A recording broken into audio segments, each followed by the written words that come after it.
movilidad no es un fin en sí mismo, sino que debería ser un derecho para todos. Así comienza el anteproyecto de ley de movilidad sostenible, que recoge imprescindibles avances demandados desde hace mucho tiempo. Aunque para algunos puede parecer un texto algo tibio, del que se esperaba un poco más, sin duda asienta las bases para construir el futuro de la movilidad.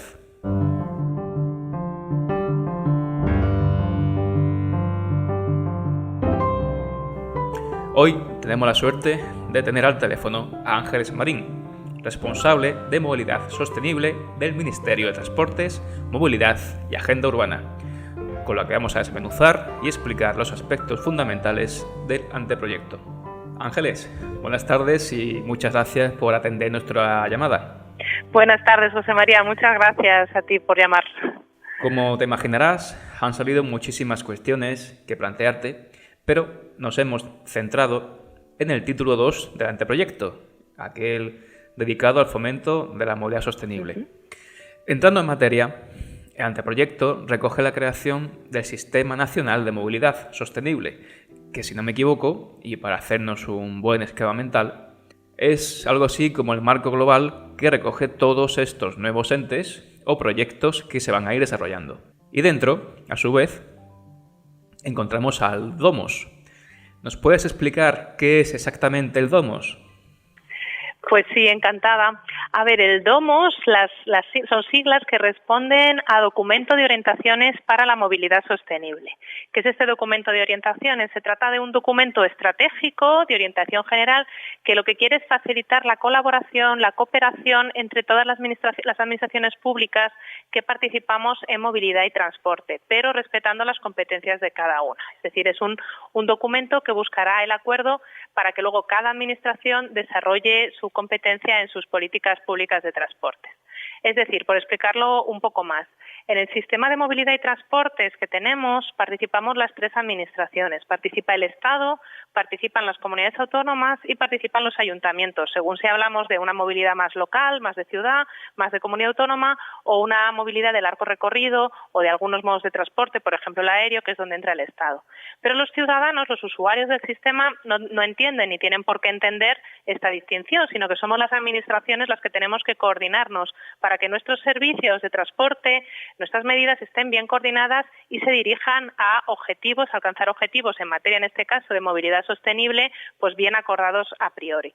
Y para ello se crea en esta ley una herramienta muy potente que es este Sistema Nacional de Movilidad. Igual que tenemos un Sistema Nacional de Salud, pues un Sistema Nacional de Movilidad en el que las tres administraciones podamos coordinarnos y cooperar. Y este Sistema Nacional estaría guiado con esta idea de este DOMOS, este documento de orientaciones, que será ese documento estratégico redactado y acordado entre las tres administraciones y en el que también queremos que participe la sociedad civil, las empresas, las organizaciones, las ONGs que tengan algo que ver con la movilidad y el transporte. Nos gustaría que sea un documento de consenso en el que se marquen pues los objetivos básicos, las orientaciones generales, que después cada administración tendrá que alcanzar mediante las actuaciones ya concretas en el marco de sus políticas. Y dentro de este Sistema Nacional de Movilidad Sostenible que hemos comentado, se encuentra también el denominado como Espacio de Datos Integrado de Movilidad. Eso es. ¿Nos puedes hablar un poco más de él? Claro. Este espacio de datos integrado de movilidad, o por sus siglas EDIM, es otra pieza fundamental de este Sistema Nacional de Movilidad. Este espacio de datos lo que queremos es que sea una gran plataforma, un gran espacio de datos compartidos en el que de nuevo participemos todas las administraciones con nuestros datos de movilidad y también los operadores de servicios de transporte, los gestores de infraestructura, por ejemplo ADIF en el ferroviario o los gestores de estaciones de autobuses, de manera que todos compartamos nuestros datos de oferta de transportes, de a qué hora pasan los servicios, de las infraestructuras, las paradas, también de la demanda que tenemos, de manera que compartiendo esta información podamos, el objetivo último es optimizar de alguna forma nuestra toma de decisión. ¿Qué podemos conseguir compartiendo todos estos datos y analizándolos entre todos? Pues podemos, por ejemplo, detectar si hay cuellos de botella en infraestructuras y es necesaria una inversión en alguna infraestructura porque veamos que la movilidad ahí presenta alguna carencia, o detectar que hay carencias en el diseño de la oferta de servicios, que hay demanda que no está siendo satisfecha, pues qué sé yo, por el servicio de autobús o por un servicio de compartición de vehículos, y de esta forma a los proveedores de los servicios le da pista de dónde poder ofrecer nuevos servicios o mejorar o modificar la oferta de los que ofrecen. O también facilitamos que nuevas empresas desplieguen nuevos servicios que sean de interés para los ciudadanos. Estoy pensando, por ejemplo, en todas las aplicaciones móviles que nos dan información sobre movilidad, de dónde están las paradas, cómo nos podemos mover, qué modos de transporte son más sostenibles, qué huella de carbono. Bueno, podemos, compartiendo todos estos datos y teniendo una gran plataforma integrada con todos estos datos, permitimos que sea más fácil que aparezcan este tipo de nuevas aplicaciones móviles que al final nos den información a todos. Y luego, por último, pues se facilita la transparencia del sistema, la propia actividad de los expertos, de investigadores que trabajan sobre el tema de transporte y movilidad, pues es más sencillo acceder a datos a la hora de hacer estudios o valoraciones del sistema. Una cosa importante es que este espacio de datos no es un proyecto inmediato, no es algo que se vaya a hacer ni en un año ni en dos, es algo de medio plazo de recorrido. Es algo que tenemos que ir haciendo progresivamente, compartiendo los datos poniendo en común los datos que ya tengamos las distintas administraciones, con los gestores de servicios, con los gestores de infraestructura, y así ir poco a poco compartiendo estos datos. Y en la medida en que sea posible, estos datos se ofrecerán también al público con formato de datos abiertos, ya digo, para que puedan ser utilizados por aplicaciones de movilidad, aplicaciones que todos tenemos en el móvil, y acaben al final pues dando información útil a quien la necesita, sea el gestor del servicio, el gestor de tráfico o el usuario cuando va a hacer uso del sistema de transporte. Ángeles, hay una pregunta que sin duda interesa mucho a nuestros oyentes, y es sobre la fecha en la que entrará en vigor esta ley. ¿Se tiene alguna estimación de cuándo empezará a estar vigente? Pues sí, tenemos, más que una estimación, tenemos una obligación. Esta ley de movilidad sostenible es una de las reformas que España ha comprometido ante la Unión Europea para recibir estos fondos Next Generation, estos fondos que alimentan nuestro plan de recuperación, transformación y resiliencia. Por tanto, es un objetivo ya que nos hemos marcado como país, que es obligatorio que cumplamos. Y este objetivo se desdobla en dos. Tenemos un primer hito, que es que antes de final de este año tenemos que remitir el texto como proyecto de ley a las Cortes, es verdad. Es decir, tiene que aprobarse el texto por el Consejo de Ministros y ya entrará al Congreso y al Senado para su tramitación allí. Y el segundo compromiso, el hito final, es que la ley termine su tramitación parlamentaria, se adopte y entre en vigor antes de finalizar el año que viene. Por tanto, antes de finalizar 2023, tendríamos que tener esta ley aprobada y entrada en vigor a lo largo del año que viene.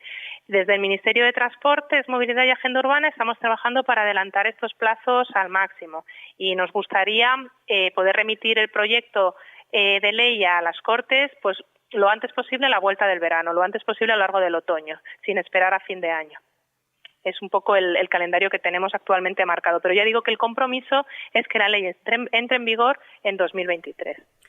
Ya queda entonces muy poquito. Queda muy poco. El anteproyecto recoge por primera vez a nivel estatal sanciones por incumplimiento en el desarrollo de planes de transporte al trabajo. Pero ¿se prevé también establecer mecanismos de financiación para el desarrollo de estos planes de transporte al trabajo o también llamados PTTs? Bueno, en la ley en sí, en el capítulo de financiación, la ley solo establece una reordenación de unas ayudas que actualmente ya existen para el transporte colectivo de los ayuntamientos, pero nada más. Es decir, no incluye nuevos programas de financiación. De todas formas, sí que puede haber otro tipo de mecanismos al margen de la ley, pero la ley en sí no prevé financiación para estos planes de transporte al trabajo. Lo que sí hace la ley es introducir, como bien has dicho, una obligación. Establece la obligación de que las grandes empresas, las que tengan más de 500 trabajadores, tengan que implementar un plan de movilidad al trabajo en el plazo de 18 meses desde que la ley entre en vigor, es decir, tienen margen de tiempo. Y la ley lo que pide es que estos planes de movilidad al trabajo sean negociados entre la empresa y los representantes de los trabajadores. Se trata, por tanto, de una medida que lo que busca es implicar a las empresas, en este caso a grandes empresas de más de 500 trabajadores, en la movilidad sostenible, en que ellas también pueden tener un papel activo en fomentar esa movilidad del día a día, esa movilidad laboral, Por ejemplo, pues fomentando que sea sencillo ir al trabajo en bici, instalando puntos de anclaje seguro para las bicis, o si tienen un parking, pues promocionando o instalando puntos de recarga para vehículo eléctrico, o fomentando, contribuyendo a la compra de un abono transportes, o facilitar la compartición de vehículo entre sus empleados, es decir, o incluso facilitar medidas como teletrabajo, flexibilización de horario para evitar la hora punta, es decir, hay todo un menú de medidas que cualquier empresa puede adoptar para facilitar estos esquemas de movilidad más sostenible a sus empleados, repercutiendo así en un bienestar tanto para sus empleados como para el conjunto de la sociedad. Y la ley, efectivamente, no da financiación, pero sí establece esta obligación para las empresas más grandes, para las de 500 trabajadores, más de 500 trabajadores. Lo que buscamos con esta medida y dando tanta flexibilidad en la redacción de los planes es no imponer una obligación excesiva, sino que es de sencillo cumplimiento, pero sí empezar a establecer esta obligación, a que exista, ya que estas grandes empresas actúen de alguna forma como faro, como guía para empresas más pequeñas que también se animen a desarrollar sus propios planes de movilidad sostenible al trabajo. También simplemente hacer mención que en la web del IDAE, del Instituto de Diversificación y Ahorro de Energía, sí que hay mucho material, hay una guía que facilita a las empresas la redacción de este tipo de planes. Por tanto, no nos parece que la redacción del plan sea algo costoso de hacer, especialmente porque no estamos hablando de empresas pequeñas, sino de empresas grandes, y lo que queremos es establecer pues esta primera obligación para que tengan con total flexibilidad, pero al menos que pensar en el marco de ese acuerdo con sus trabajadores cómo mejorar las opciones de movilidad para sus trabajadores en el día a día. Se menciona también a las empresas públicas. ¿Esto incluye a las universidades, la obligación de hacer un PTT? Pues yo entiendo que sí, en tanto tengan más de 500 trabajadores. Y de hecho no solo se habla de planes de movilidad al trabajo, que ahí son las empresas, sino que también hay otro concepto en la ley que son los planes de movilidad de los grandes centros de actividad. Ahí estamos pensando no en empresas individuales, sino a lo mejor en un polígono, a lo mejor ninguna de sus empresas son de más de 500 trabajadores, pero en conjunto un polígono industrial mueve a mucha más gente. O también en un estadio de fútbol, en un hospital, en instalaciones donde haya mucho movimiento de personas que ya no estrictamente sean trabajadores, sino también clientes o usuarios. Y también para estos grandes centros de actividad, y en ese sentido pues ciudades universitarias, por ejemplo, pueden entrar en esta definición, también tendrán la obligación de dotarse de un plan de movilidad sostenible y publicarlo de manera que ya no solo sus trabajadores, sino sus clientes, sus usuarios, sus proveedores conozcan ese plan y puedan pues hacer uso o incentivar de alguna forma la movilidad sostenible en esos desplazamientos. Y ya por último, Ángeles, aunque tiene un poco más de relación con los anteriores planes MOVES, ¿se prevé lanzar nuevamente ayudas destinadas a fomentar una movilidad sostenible activa de métodos alternativos? Pues, como decía antes, en el marco de la ley estrictamente no se crean instrumentos de financiación, pero sí tenemos instrumentos de financiación adicionales a la ley ahora mismo en marcha y, sin duda, por destacar, el más importante es el Plan de Recuperación, Transformación y Resiliencia, que se financia con estos fondos Next Generation de la Unión Europea. De todo el plan, que se divide en 30 componentes, 2 se dedican al transporte. La número 1, la primera componente del plan, se dedica a la movilidad urbana, que es esta movilidad del día a día. Y, por tanto, eso deja ver la importancia que se le ha dado en el plan por colocarla en el primer lugar. Y aquí tenemos una financiación para los próximos años que son una cantidad de fondos sin precedentes. Tenemos 1.500 millones que se van a destinar a los ayuntamientos para que implanten zonas de bajas emisiones y cualquier otra actividad o cualquier otra inversión de transformación de su movilidad urbana, más otros 900 millones adicionales para actuaciones similares para las comunidades autónomas. Además, hay inversiones previstas en mejora de núcleos de cercanías que actualmente presta Renfe y todo eso adicional al plan MOVES de impulso al vehículo eléctrico.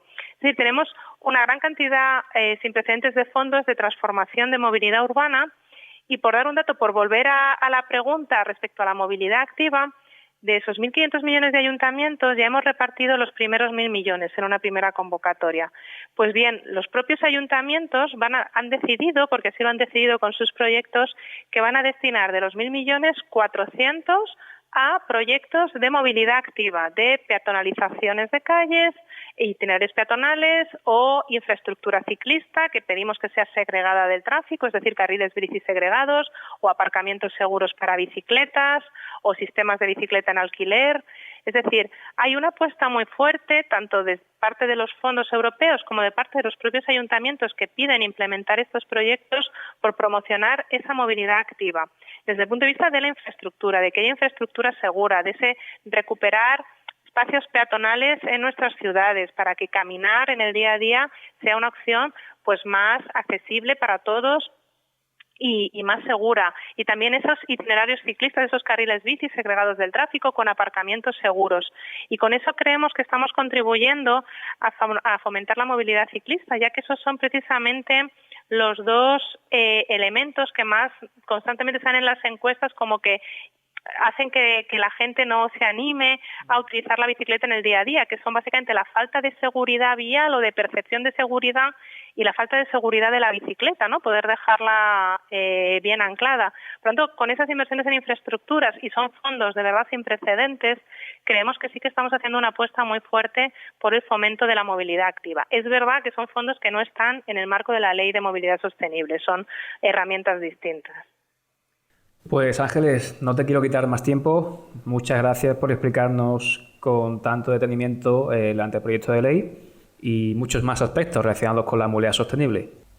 Bueno, nada, muchísimas gracias a vosotros y nada, por mi parte, encantada de haber colaborado. Un saludo.